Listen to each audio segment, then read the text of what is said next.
En la clase anterior nos habíamos quedado en la parte de presupuesto familiar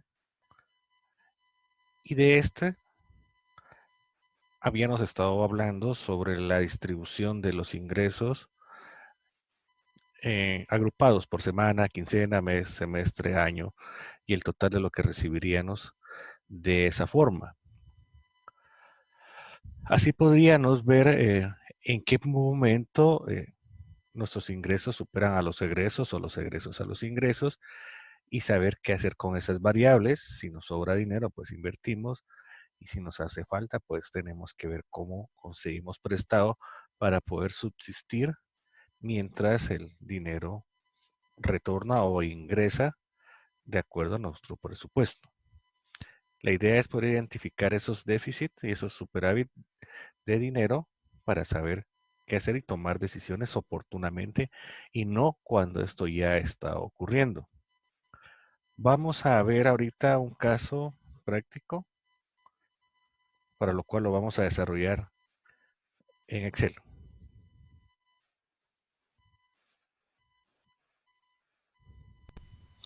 Para efectos de un presupuesto familiar partamos de un caso, de un escenario donde vamos a hacer y pensar en el presupuesto del primer mes de nuestro hijo, el que, digamos, se acaba de graduar en octubre y ya le ofrecieron un trabajo para noviembre.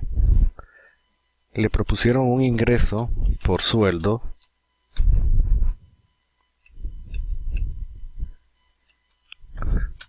de 10,000 quetzales. Digamos que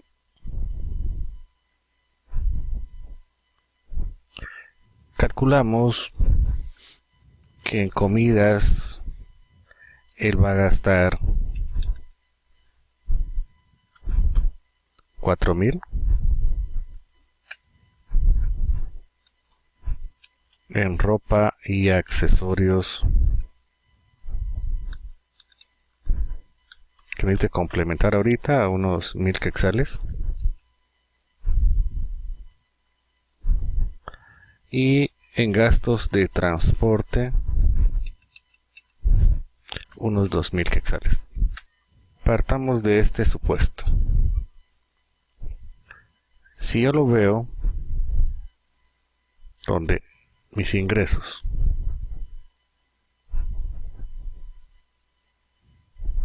son estos, podríamos decir total de ingresos, tenemos los 10,000 que es lo que él va a recibir,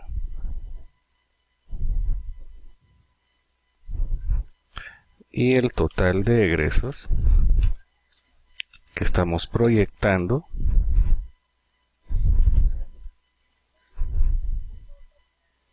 son 7,000. Exceso de ingresos sobre egresos. Si va a recibir 10 y va a gastarse 7, a él le quedarían 3,000 quetzales. De entrada podríamos decir que es algo bastante interesante, bastante viable y bastante bueno el proyecto que le están ofreciendo. Ahora extrapolemos esto a la vida real. ¿Qué ocurre? Él va a tener que empezar a tener gastos desde la semana 1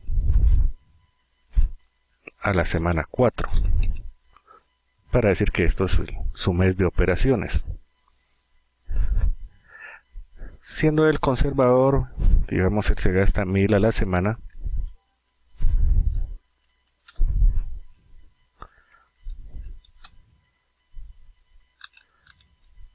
y esto es lo que haría los 4,000 que se estaría gastando al mes. La ropa y accesorios los va a tener que comprar en la primera semana que él empieza a trabajar, y de ahí ya no necesitaría. pero el transporte sí tiene que incurrir en gastos todas las semanas y digamos que son 500 semanales. Y ahí tenemos nuestros 2000. Ok.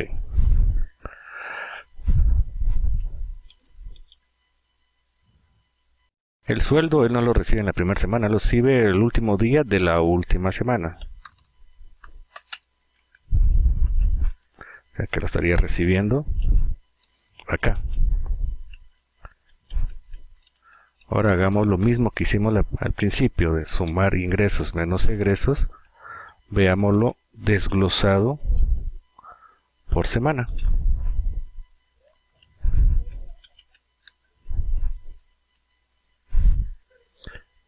Y la sorpresa, ¿eh? ¿De dónde va a sacar él los 2500 que tendría de déficit si él no ha recibido dinero? ¿Cómo va a poder subsistir en la segunda y en la tercera semana donde tiene que gastarse 1500 de más en cada semana y no hay ingresos? Hasta en la cuarta semana, y aduciendo que esto no se hace desde el inicio, estos gastos, que no es así, pero en esta semana él recibe 10 y se gasta 1500 y aquí podría ser uno. Buenísimo su ingreso. Pero ¿y esto cómo subsiste?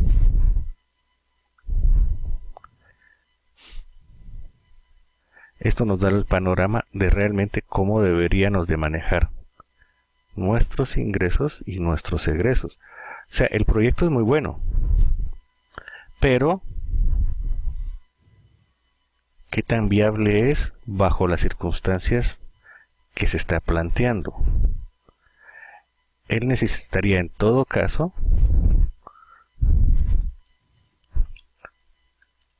que le dieran un préstamo como capital de trabajo aquí al inicio que le permita subsistir. Digamos, ¿qué pasa si le damos 7000?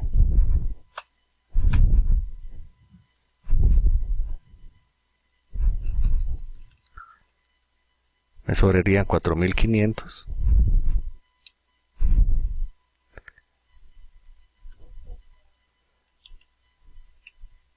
O sea que le podríamos dar 2500 acá para que sea diluido, 1500, 1500. Y aquí ya no necesitaría porque en teoría él tiene o recibe esta parte. Pero sabemos que no lo va a recibir al inicio de la semana, lo va a recibir a final de la semana. Entonces, para operar, él sí necesita los 1500 acá.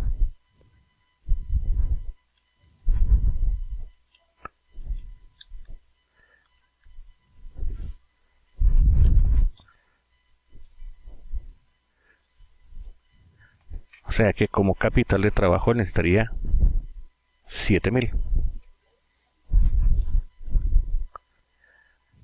Pero, si lo vemos a la semana 5, normalmente esta fuente de financiamiento son los papás, ¿verdad?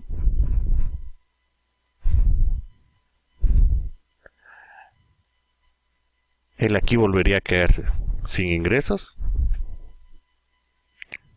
mantendría los 1000 de la comida, ya no tendría esto, pero sí tendría esto.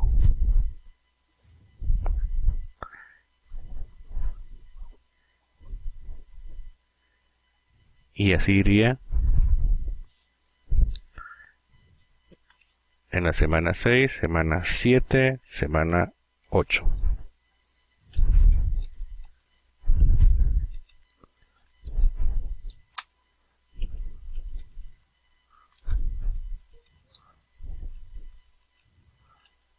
Los 500 también se irían para acá.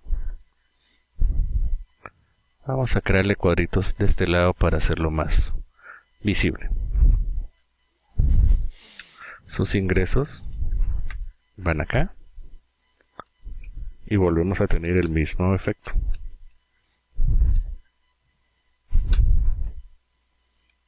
aquí le hace falta dinero.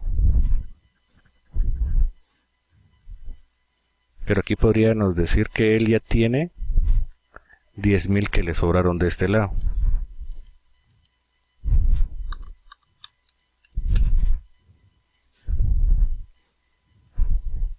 Y eso ya le permitiría existir en el transcurso de cubrir estos déficits. Para hacerlo más viable, más entendible, veámoslo como que fuera una chequera.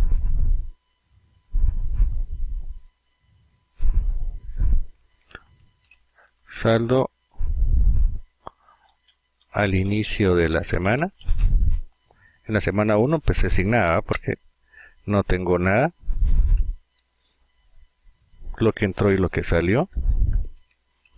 Saldo al final de la semana, que sería lo que tenía, lo que me gasté y lo que me quedó. Me prestaron 2.500 para cubrir cabal los gastos de mi semana. Significa que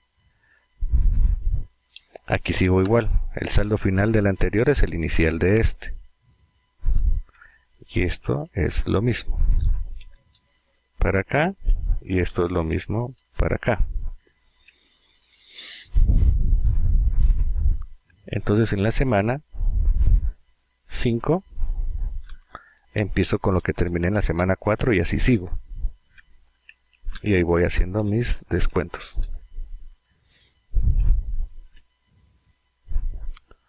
Entonces me quedan 8.000 aquí, 500. Con eso empiezo la semana 6, me gasto 1.500, me quedan 7. De los 7 me gasto 1.500, me quedan 5.500. Y de los 5.500 todavía me quedan 4.000. Podríamos decir que con eso, él de ahí en adelante está tranquilo. Pero la pregunta sería, ¿y estos 7.000 qué? Si se los prestaron, tiene que pagarlos. En algún punto tiene que hacerlos. Veamos qué pasa si somos padres disciplinados y le dijimos, mi hijo, mira, te prestamos el mes pasado que no tenías, pero ahorita ya tenés. Entonces,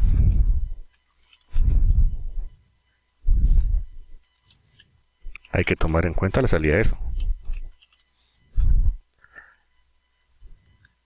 Esos 7.000 que son lo que se le dio entre la semana 1 y la semana 4, él tendría que estarlos pagando en la semana 5.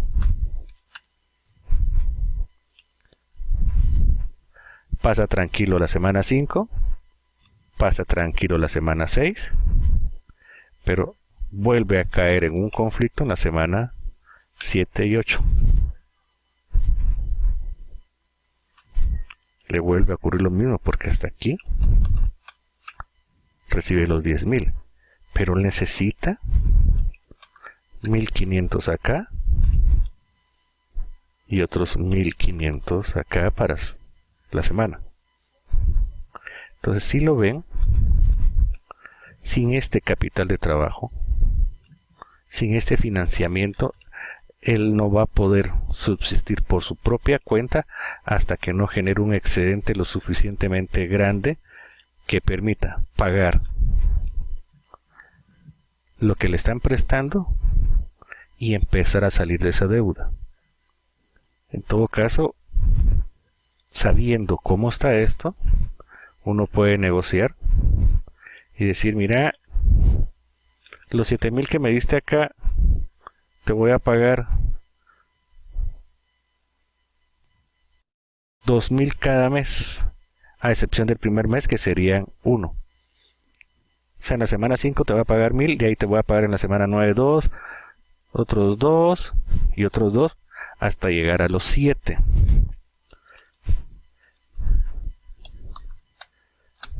Y eso ya cambia el panorama. Y ahí le va a ir permitiendo crear flujos de efectivo positivos que le permitan poder tener disponibilidad y cumplir en tiempo esto para no estar prestando a cada rato. Por eso es importante tener claro cómo funciona esto en lo personal, porque esto mismo ocurre hacia lo empresarial. Si yo no comprendo cómo funciona esto, menos lo voy a comprender aplicado a una empresa. Si lo veo de esta otra forma, yo tengo sueldos que recibo a fin de mes, extraordinarios, pero bono 14 y aguinaldo lo recibo una vez al año. Pero el alquiler, las compras de mercado, los servicios públicos, agua, luz, teléfono, internet, las cuotas del colegio, transporte, ropa y accesorios, esto es de fijo mensual. Y de hecho, algunos semanales, ¿verdad? Porque tengo que comer todos los días, me tengo que transportar todos los días. Y la casa, si no la pago, me sacan. Sea pago ya por alquiler o sea pago por abono a la hipoteca de la casa, porque la casa va a ser mía hasta que la termine de pagar. Esto es lo que aparece de este lado. Entonces no podemos decir que los 10,000 van de un solo. Y tampoco podemos decir que los podemos pagar de golpe al 100% al mes siguiente. Ya sería de negociar, pero ya tenemos claro cuándo y cómo necesitamos el dinero. Otro panorama pudo haber sido, en lugar de dárselos cada semana, haberle entregado los 7,000 acá. Y que él aprenda a administrarse. Como parte de una escuela estaría bien. Y decir, bueno, te lo pagué en la primera, te lo di en la primera semana, dámelo en la primera semana del mes siguiente de vuelta. Y ahí volvemos a caer en los mismos errores de acá. Entonces no es posible que esto se permita, digamos financieramente hablando. Ahora aquí estamos bajo el escenario de que es nuestro hijo, no le estamos cobrando ningún tipo de interés, pero esto en la vida real, esto genera intereses. El dinero se lo entregan a uno, pero el que se lo entrega espera algo a cambio, que ese es el costo de oportunidades, es el costo financiero de tener esa plata. Si quisiéramos educar financieramente bien a nuestros hijos, le decimos, está bueno, te presto 7,000, pero ¿cuánto te cobrarían en el banco por un préstamo de ese tipo? Y esa es la tasa de interés que me tenés que pagar hasta que termines de solventar tu deuda. Les dejo el parámetro, está la inquietud del caso. E insisto, esto es hacer una proyección, esto es ver hacia el futuro, ver el escenario y empezar a jugar con los números. Y esto es la base fundamental también para hacer un flujo de caja. De aquí parten, dependiendo de nuestros ingresos, los tipos de gastos que podemos tener, qué es lo que vamos a ir viendo en los puntos más adelante.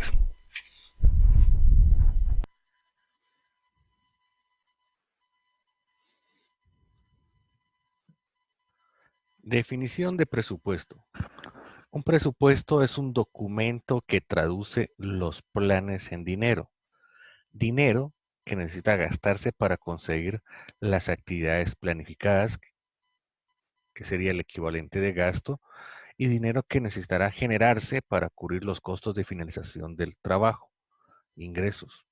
Consiste en una estimación o en conjeturas hechas con fundamentos sobre las necesidades en términos monetarios para realizar tu trabajo, lo que debo de recibir y lo que debo de gastar para poder generar ese ingreso. ¿Cuáles son los objetivos de un presupuesto? Son básicamente pronósticos de estados financieros. De ahí la importancia de saber de contabilidad y conocer qué es un estado financiero, a qué nos referimos con estados financieros. Eso lo vamos a ver un poco más a detalle adelante. Un presupuesto es una expresión cuantitativa de un plan de acción y un auxiliar para la coordinación y ejecución. es ponerle valor a las cosas que vamos a realizar y nos sirve de base para coordinar y monitorear y así poder alcanzar nuestros objetivos. Los presupuestos pueden ser formulados para la organización como un todo o para cualquiera de sus divisiones. ¿Eso qué implica? Yo tengo el departamento de ventas, administración, producción y distribución y se arma un presupuesto por cada uno de ellos, tomando en consideración la actividad y el giro de la empresa. Cada sector, cada departamento tiene sus propias necesidades que sumadas en conjunto serían las necesidades de la empresa, que ese sería nuestro presupuesto maestro. Lo otro es cuantificar los posibles ingresos futuros y utilidades, predecir sobre los flujos de caja, posición financiera y los planes que se apoyan. Flujos de caja se menciona mucho. ¿Por qué? Porque yo puedo tener una buena posición financiera, yo puedo tener una buena utilidad, pero si yo no dispongo del dinero para cubrir mis compromisos en el momento en que los requiero, no me sirve de mayor cosa. Puedo llegar a la quiebra por falta de capital de trabajo. Algo como lo que vimos en el ejemplo de lo del presupuesto del primer, los 2 meses de trabajo de nuestro hijo. ¿Va? Puede tener un bonito proyección de ingresos por vía sueldos, pero él necesita primero gastar antes de recibir. Lo mismo ocurre en la empresa. Yo necesito comprar primero lo que voy a vender después.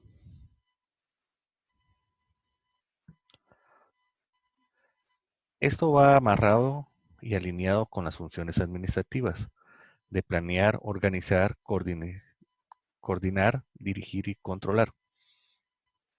Cuando estoy planificando, estoy buscando conocer el camino a seguir, interrelacionar las actividades, establecer objetivos y dar una adecuada organización a ello. Dentro de organización, busco estructurar técnicamente funciones y actividades de los recursos humanos, los materiales, en pro de la eficacia y la eficiencia.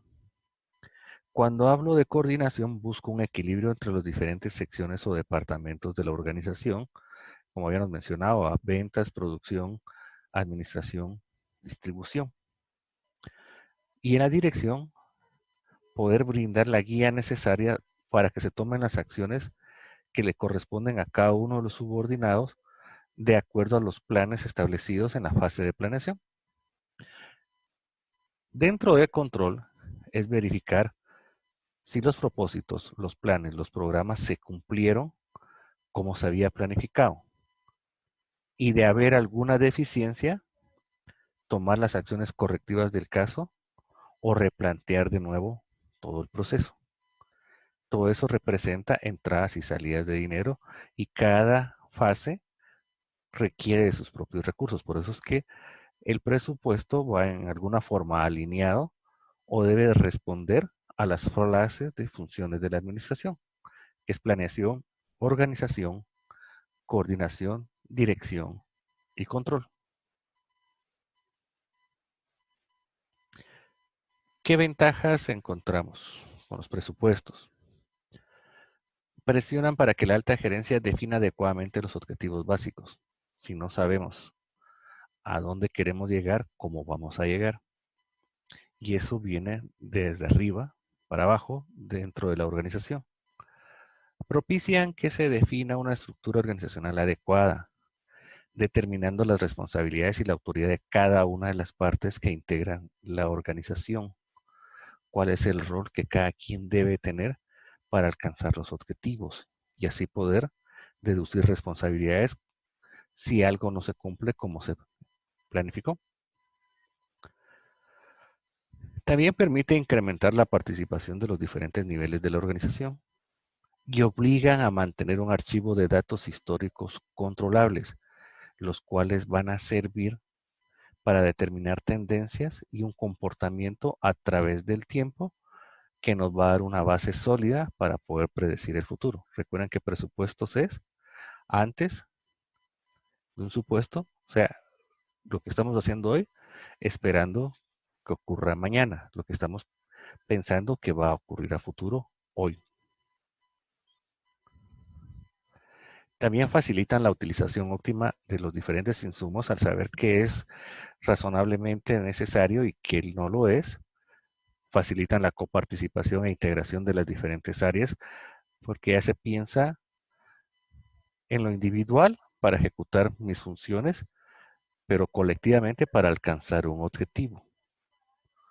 Obligan a realizar un autoanálisis periódico, o sea, a través del control del monitoreo voy verificando que las cosas se cumplan como lo que se estableció. Y eso contribuye a facilitar el control administrativo y hace que las operaciones sean eficientes. ¿Qué desventajas y limitaciones tiene? Están basados en estimaciones, por lo tanto, como dijimos desde un inicio, no es una realidad, es lo que esperamos que se vuelva realidad. Deben ser adaptados constantemente a los cambios de importancia que surjan, o sea, debe ser dinámico, debe actualizarse para que se vaya ajustando, eso requiere trabajo periódico. Su ejecución no es automática, se necesita que el elemento humano comprenda su importancia. Por eso es vital que cada quien comprenda y sepa cuál es su función dentro del plan general para contribuir en lo que le corresponda para alcanzar los objetivos. Es un instrumento que no debe tomar el lugar de la administración. Es una herramienta que sirve a la administración para que cumpla su cometido y no para entrar en competencia con ella. O sea, el factor humano es el que realmente marca la diferencia y cómo ese factor humano le da un buen uso a esa herramienta. Porque igual la herramienta puede ser demasiado buena, muy útil, muy viable, pero es que la está administrando, no sabe utilizarla, termina siendo de adorno y no se obtiene el beneficio que realmente debería de ser. Por eso es importante que la administración tenga las competencias del caso y la herramienta se utilice como uno de los mejores elementos para planificar, organizar, coordinar y controlar. ¿Quiénes son los responsables? La elaboración de un presupuesto es una tarea difícil y de mucha responsabilidad. La capacidad de la organización para conseguir lo que había planificado y sobrevivir económicamente depende del proceso presupuestario. Quien quiera que elabore el presupuesto debe de cumplir con lo siguiente. Uno, comprender los valores, la estrategia y planes de la organización o proyecto. Dos, comprender el significado de rentabilidad, costo, eficacia y eficiencia. Y tres, comprender las implicaciones de generar y recaudar fondos. O sea, si estoy metido en negocios, debo comprender el lenguaje de los negocios para poder saber si estoy obteniendo lo que espero y si estoy administrando y gestionando lo que debe de ser y cómo debe de ser. Responsables. Cuando el personal tiene ciertas competencias para tomar plena responsabilidad de la actividad financiera de la organización o proyecto, deberían de participar en el proceso presupuestario. ¿Quiénes son? El director financiero o contable, el director de proyecto o director de la organización o departamento, ya que el presupuesto es un asunto de cada uno de los miembros de la organización. Al final, el personal de categoría superior debe comprender el presupuesto, cómo se ha preparado, por qué es importante y cómo hay que controlarlo. Lo que mencionábamos anteriormente se hace por departamento, por área, porque cada quien es el experto en su área y después se une para sacar uno solo. Lo que mencionábamos como presupuesto maestro.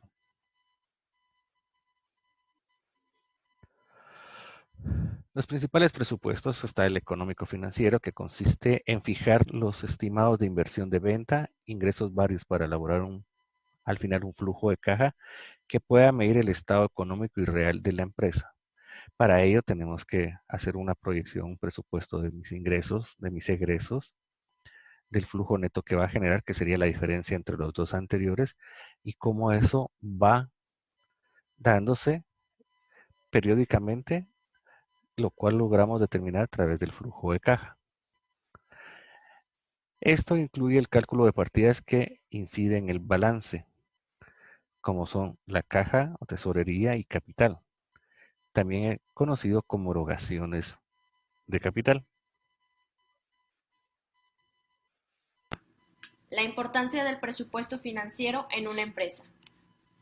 Dirigir un negocio a menudo obliga a los propietarios a planear cuidadosamente y revisar sus finanzas. La mayoría de las empresas utilizan algún tipo de contabilidad para identificar, medir, analizar y presentar su información financiera. Las herramientas contables pueden incluir presupuestos, estados financieros, previsiones y otras herramientas para gestionar información financiera. Los presupuestos de negocios puede que sean quizás una de las herramientas contables más importantes que la empresa puede utilizar en su negocio. Un presupuesto es una herramienta de gestión conformada por un documento en donde se cuantifican pronósticos o previsiones de diferentes elementos de un negocio. También se entiende como el cálculo anticipado de los ingresos y gastos de una actividad económica, ya sea personal, familiar, negocio, empresa, oficina o un gobierno, durante un periodo por lo general en forma anual. Es un plan de acción dirigido a cumplir una meta prevista, expresada en valores y términos financieros que deben cumplirse en determinado tiempo y bajo ciertas condiciones previstas. Este concepto se aplica a cada centro de responsabilidad de la organización. El presupuesto es el instrumento de desarrollo anual de las empresas o instituciones cuyos planes y programas se formulan por término de un año. Elaborar un presupuesto permite a las empresas, los gobiernos, las organizaciones privadas o las familias establecer prioridades y evaluar la consecución de sus objetivos. Para alcanzar estos fines, puede ser necesario incurrir en déficit, que los gastos superen a los ingresos, o por el contrario, puede ser posible ahorrar, en cuyo caso el presupuesto presentará un superávit, los ingresos superan a los gastos. Se puede cobrar o no, en caso de no ser aceptado. Puede considerarse una parte del clásico ciclo administrativo que consiste en planear, actuar y controlar, o más específicamente, como una parte de un sistema total de administración. En las empresas el presupuesto se utiliza de manera muy semejante a cómo se hacen en la vida personal. La formulación de presupuestos implica: 1. Fijar metas específicas, planeación. 2.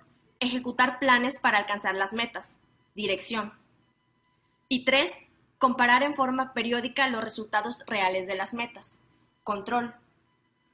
Los presupuestos son valiosos en la medida que sirven de guía, que ayudan a monitorear si lo implantado está bien y si se están logrando los resultados esperados. La planeación es establecer las metas para guiar y enfocar las acciones de la empresa. La dirección es la manera en cómo vamos a alcanzar dichas metas establecidas. Y el presupuesto es una forma de dirigir y coordinar las actividades con el fin de alcanzar dichas metas. Es decir, traducen las acciones en pesos y centavos, indicando cuándo se deben efectuar. Y el control se utiliza como una herramienta para comparar nuestro desempeño real contra las metas planeadas.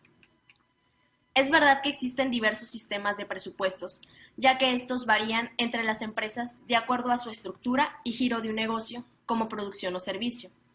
Pero lo cierto es que existen conceptos básicos en la formulación de los presupuestos que son aplicables a todo tipo de empresas y de organizaciones.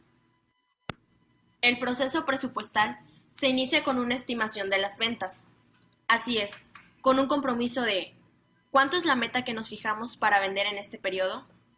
Después de la información de ventas, o sea, de cuánto se comprometió la empresa a vender según la meta establecida, se canaliza a las distintas unidades del negocio para hacer una estimación de los presupuestos, ya sea el caso de gastos de producción, ventas y administrativos. No hay nada más peligroso que un emprendedor no tenga una idea de cuánto puede vender, cuánto tiene que gastar y cuánto puede ganar. Y claro, todo esto en base a compromisos de alcanzar las metas planteadas. Y lo más enriquecedor de este proceso es que nos permite mantener la eficiencia y eficacia en las operaciones gracias a su control, de manera que la brecha entre ingreso y egreso sea mayor, es decir, mayores utilidades. Este presupuesto, que comprende todos los gastos, está compuesto de otros dos presupuestos, más pequeños, que son el presupuesto de operación y el presupuesto financiero. Ventajas y limitantes. El presupuesto tiene sus ventajas y limitantes. Dentro de sus ventajas están: 1. Facilita la eficiencia y el control dentro de la operativa. 2. Exige la cooperación entre todos los departamentos de la empresa, motivando a la dirección a que se enfoque en definir los objetivos. 3. Promueve la estandarización y el control en el flujo de información. 4. Reduce la incertidumbre. Y 5. Significa un reto de mejora continua para los ejecutivos dentro de la empresa. Debemos de estar conscientes que existen limitaciones. Número 1. El presupuesto es un conjunto de estimaciones. Para reducir su margen de error es necesario recurrir a la estadística. Y 2. No asegura el éxito.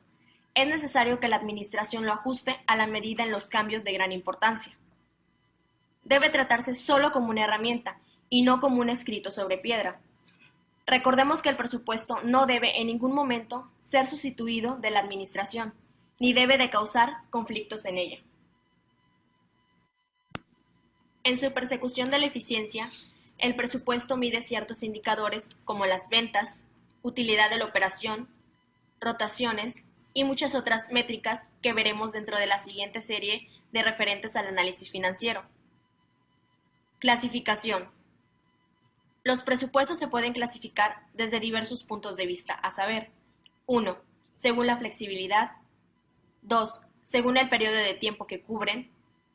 3. Según el cambio de aplicabilidad de la empresa. Y 4. Según el sector en el cual se utilicen.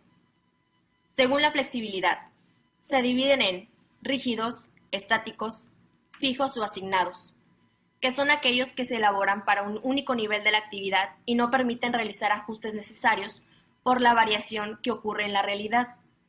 Dejan de lado el entorno de la empresa, económico, político, cultural, etc. Este tipo de presupuestos se utilizaban anteriormente en el sector público. Flexibles o variables. Son los que se elaboran para diferentes niveles de actividad y se pueden adaptar a las circunstancias cambiantes del entorno. Son de gran aceptación en el campo de la presupuestación moderna. Son dinámicos, adaptativos, pero complicados y costosos. Según el periodo de tiempo, que se dividen en corto plazo. Son los que se realizan para cubrir la planeación de la organización en el ciclo de operaciones de un año. Este sistema se adapta a los países con economías inflacionarias. Largo plazo. Este tipo de presupuestos corresponden a los planes de desarrollo que, generalmente, adoptan los estados y grandes empresas, según el campo de aplicación en la empresa, de operación o económico.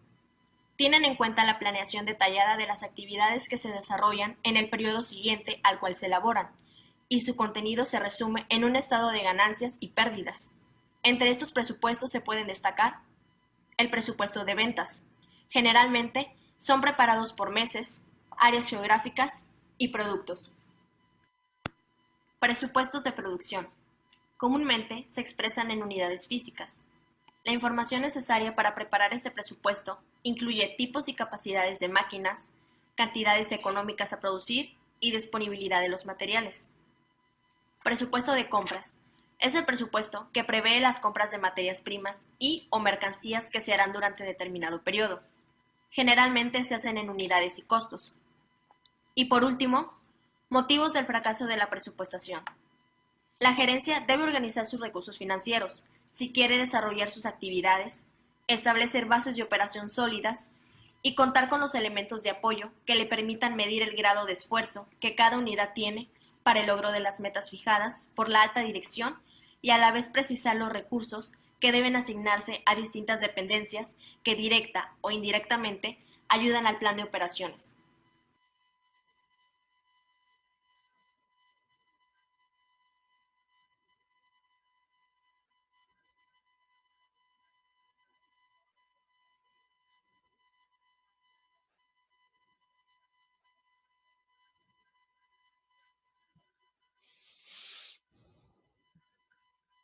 Hay unos conceptos básicos contables que tienen mucha relación con presupuesto y es importante, es vital comprenderlos para saber de qué estamos hablando cuando estemos desarrollando un presupuesto.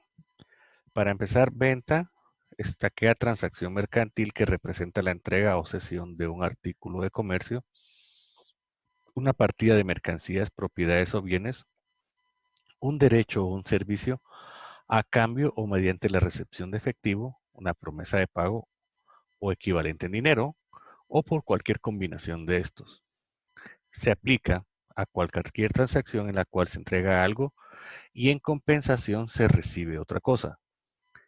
Una venta es diferente a un donativo, por el que no se paga nada, de una entrega en depósito en la cual no se transfiere el título de propiedad y de un gravamen sobre bienes muebles o inmuebles en el que se transfiere el título de propiedad solamente se operaría en el caso de falta de pago de la obligación que garantiza. ¿Qué implica esto? Una venta, yo entrego un producto o servicio y a cambio recibo dinero o la promesa de que me van a entregar dinero. Si yo entrego dinero, voy a recibir un producto o servicio a cambio, como compensación. Se llenan esos requisitos, eso se convierte en el hecho generador de una venta. Se considera venta. Importante tener claro esto, porque si yo recibo algo a cambio, no importa el nombre que yo le dé, sigue siendo venta. Digamos, hay una actividad social y dice, mire, necesitamos su apoyo para cierto evento, para cumplir cierta función social, necesitamos que nos done algo. Si yo voy y hago la donación sin recibir nada a cambio, eso es donación. Pero si dicen, mire, viene, le vamos a dar de cenar, le vamos a dar a cambio una playera, y eso tiene una donación de tanto. Ahí es una venta, porque es cumplir con los requisitos de qué es una venta para que eso sea considerado como tal, independiente al nombre que le demos. No importa quién lo haga, es el hecho el que genera y que se considere como venta. Tributariamente hablando, esto es muy importante porque puedo meterme a conflictos y a litigios graves por no declarar las cosas como realmente son y no por lo que aparentan ser. Es lo que se llama en contabilidad sustancia antes que forma. Las cosas por lo que son y no por lo que jurídicamente se les trata de dar como imagen. Cuando hablamos de costo, solo costo es la erogación o desembolso en efectivo o en otros bienes, en acciones de capital o en servicios o la obligación de incurrir en ellos, identificados con mercancías o servicios adquiridos o con cualquier pérdida incurrida y medidos en función del dinero en efectivo pagado o por pagar, o del valor de mercado de otros bienes, acciones de capital o servicios proporcionados a cambio. O sea, el costo es lo que yo pago por la adquisición de algo o la producción de algo. Eso es costo. Costo de venta es el costo total de los artículos o mercancías vendidos durante un ejercicio contable dado, determinado mediante la fijación para cada partida vendida del costo de factura y otros costos inherentes incluidos en el costo de mercancías compradas. Importante manejar bien la diferencia.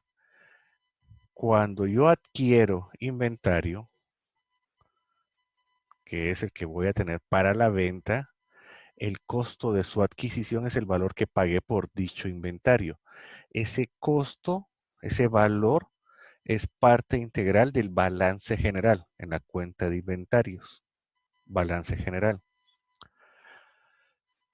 Pero al momento de que vendo ese producto, o sea, ya entregué ese producto, entonces ya cambio, recibo algo, que en ese caso sería efectivo, deja de estar en existencia, deja de ser parte del balance general porque ya no existe en bodega, ya no es parte de mi inventario y se convierte automáticamente en costo de venta y el costo de venta es parte del estado de resultados.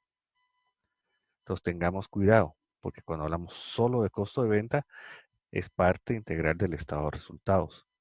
Costo, que es lo que estoy pagando por un bien o servicio, puede ser parte del balance general o parte del estado de resultados.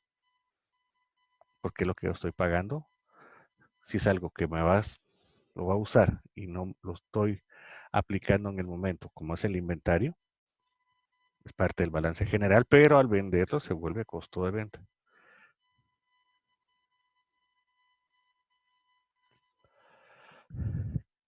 Cuando yo hablo de costo de producción, costo directo, costo indirecto, estoy hablando de procesos fabriles, de procesos de transformación. Mi costo de producción son todos los gastos incurridos y aplicados a una operación de manufactura. Es el costo de los materiales, más mano de obra y frecuentemente los gastos indirectos necesarios para fabricar ese producto cargados al trabajo que está siendo procesado. Costo directo e indirecto tiene que ver con lo identificable con el producto y que se puede medir y que es parte integral de ese producto basado en esa identificación al 100%. El indirecto tiene que ver con, pero no se le puede identificar adecuadamente. Veamos qué dice la definición de costo directo. Dice que es cualquier costo, bien o servicio que se contribuye y son fácilmente atribuibles a la producción de dichos bienes o servicios. Costos indirectos son no identificables fácilmente con la producción de bienes o servicios específicos, ni incurridos como resultado de dicha producción, pero que es aplicable en general a una actividad productiva. En otras palabras, normalmente cuando estoy en un proceso industrial, un proceso fabril de transformación, lo que se le paga al obrero como salario se le paga a destajo, o sea, por unidad producida. Entonces, si produce una unidad, yo le pago una cantidad X. Entonces, la mano de obra, el valor que se le transfiere al producto es fácilmente identificable porque sin esa participación del obrero, ese producto no sale y sé exactamente cuánto me está costando por lo que él está haciendo. Igual la materia prima. Entonces, tanto la materia prima consumida como la mano de obra directa son costos directos. En cambio, los supervisores de producción son indirectos. Es cierto, sin el control, sin la supervisión adecuada, sin la guía de ellos, la producción no se cumpliría o no llenaría los requisitos que se esperan. Pero igual yo le pago a él un valor y no importa si salen 1000, 5000, 10,000 o 15,000 productos, es exactamente lo mismo. Y no hay forma de decir qué tanto contribuyó él en lo individual con cada uno de esos productos. Pero también que si él no está, el producto no sale. Entonces sí es parte del valor de costo de producción, pero se considera costo indirecto, porque no es adecuadamente identificable, a diferencia de la materia prima y la mano de obra directa, que sí lo son. Por eso se consideran costos directos.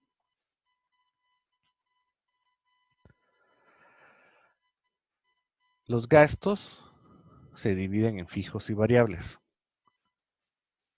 Gasto es cualquier partida o clase de costo de una actividad o pérdida sufrida en su realización.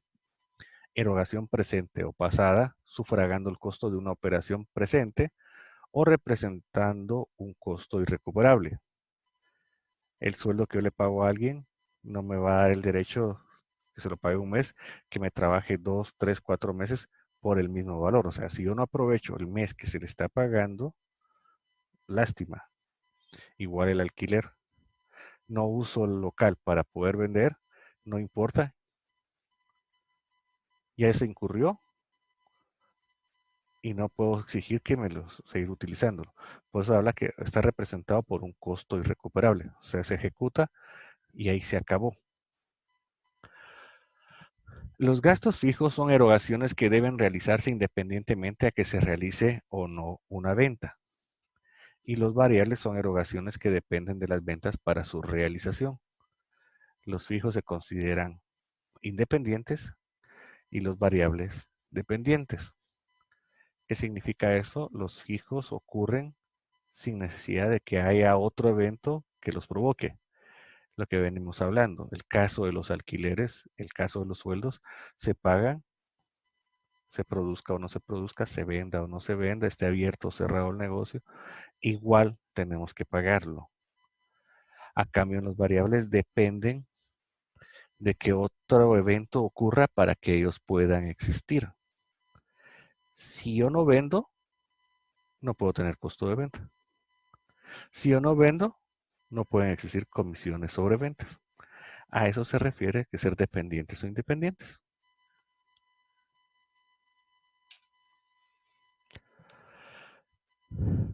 La utilidad bruta es decir, el precio de venta menos lo que me costó ese producto, que es mi costo de venta. Esa primer diferencia es mi utilidad bruta.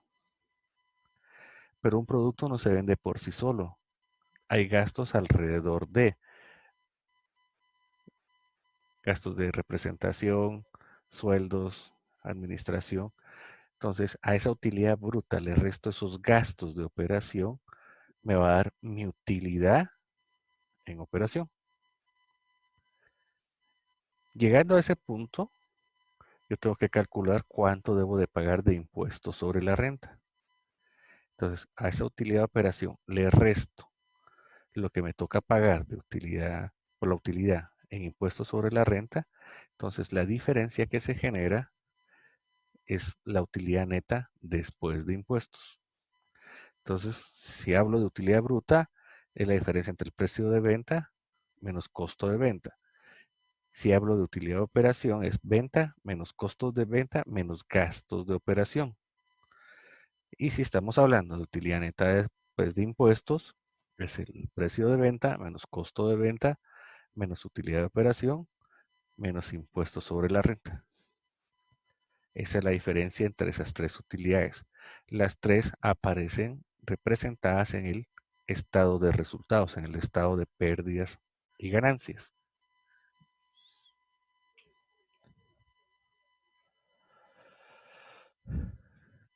Componentes del precio de venta.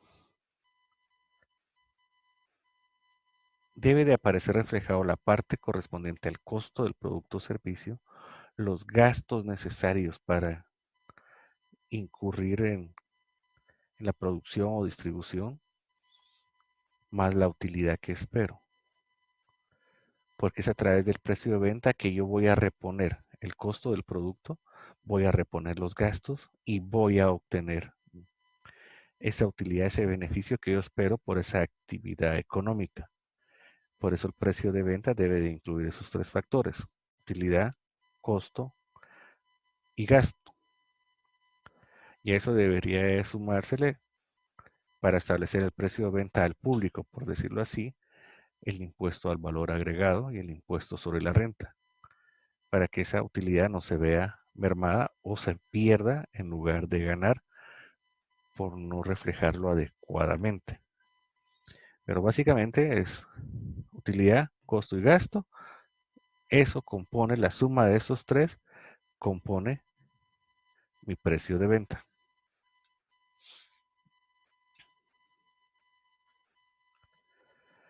Cuando hablamos de un conjunto completo de estados financieros, hablamos de 6 estados financieros. Los únicos que se consideran estados financieros como tal son los 6 que se van a mencionar, y eso es en base a lo establecido en las normas internacionales de información financiera. ¿Eso qué implica?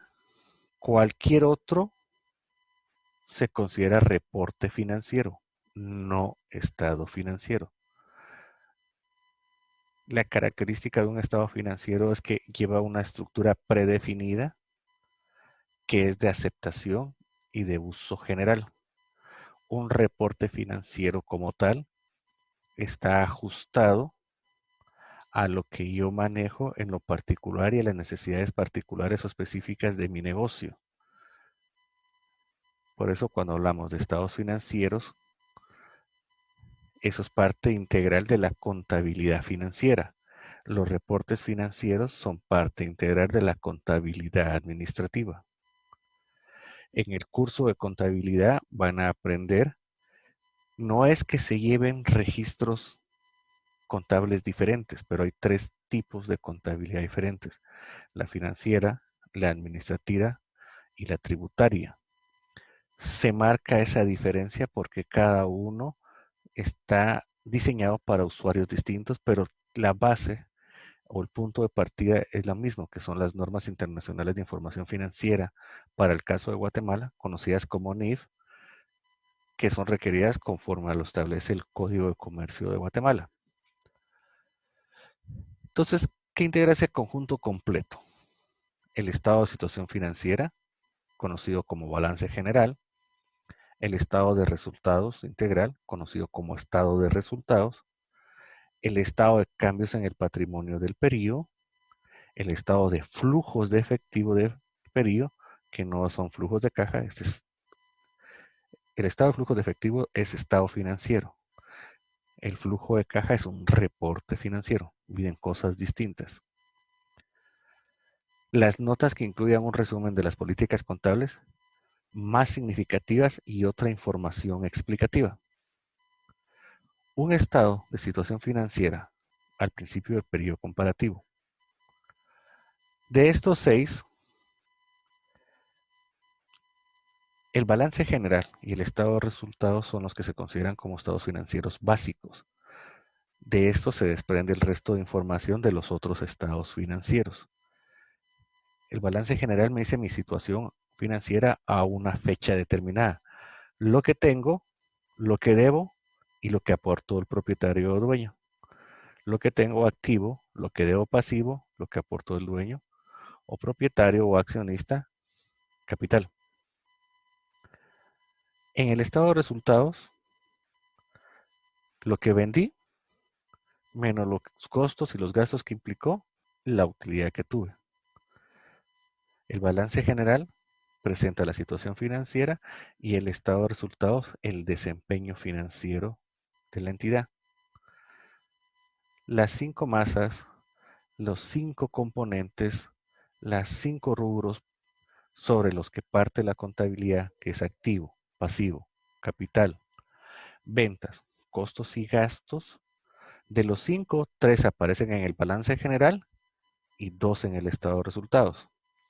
Balance general, activo, pasivo y capital. En el estado de resultados, ventas menos costos y gastos. El estado de cambios en el patrimonio del periodo es una integración del saldo final del capital que aparece en el balance general.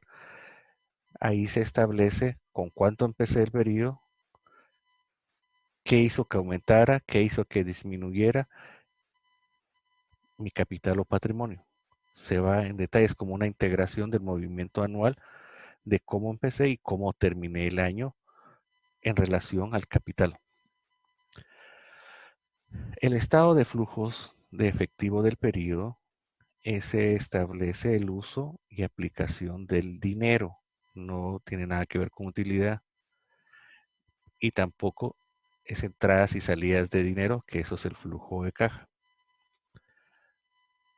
Cuando se entren a ver contabilidad gerencial, van a ver esto más a profundidad y ahí lo van a poder desarrollar. Ahorita lo importante es que sepan que existe y que es diferente a lo que vamos a ver en este curso, que es flujo de caja. El quinto estado financiero son las notas que incluyen un resumen de las políticas contables más significativas y otra información explicativa. Esto se refiere a que la información que por su naturaleza no aparece ni en el balance general ni en el estado de resultados o en los otros dos, se incluye acá para que el lector de los estados financieros tenga un mejor panorama y pueda tomar mejores decisiones. Por ejemplo, en el balance general solo va a decir inventario y el saldo del inventario. Pero de ese inventario, ¿qué porcentaje es obsoleto? ¿Qué porcentaje está por vencer? ¿Qué porcentaje podría estar como embargado? No aparece ahí. Y esa es información importante para saber si realmente cuento al 100% con lo que se cree que está en bodega disponible para la venta. Igual, caja y bancos puede decir que, mire, hay 1 millón de quetzales, pero ese millón de quetzales tengo 900,000 embargados. Yo no dispongo de 1 millón, dispondría solo de 100,000. Pero si lo veo solo así en el balance general, da la impresión de que tengo disponible ese millón. Igual el caso de inventarios. Para eso sirven las notas a los estados financieros. Ampliar esa información que no es fácil de proporcionar en los otros estados financieros, pero que sí es importante para poder tomar una decisión. Y el sexto es un estado de situación financiera al principio del primer periodo comparativo. Esto que implica cuando yo tengo cambios en un marco de referencia financiero o cambios por errores en políticas contables y necesito, porque el costo es demasiado elevado, tratar de corregir hacia atrás en el tiempo, lo hago al inicio del primer periodo para poder cumplir con el requisito de comparabilidad de los estados financieros de un periodo a otro que me requiere las normas internacionales de información financiera.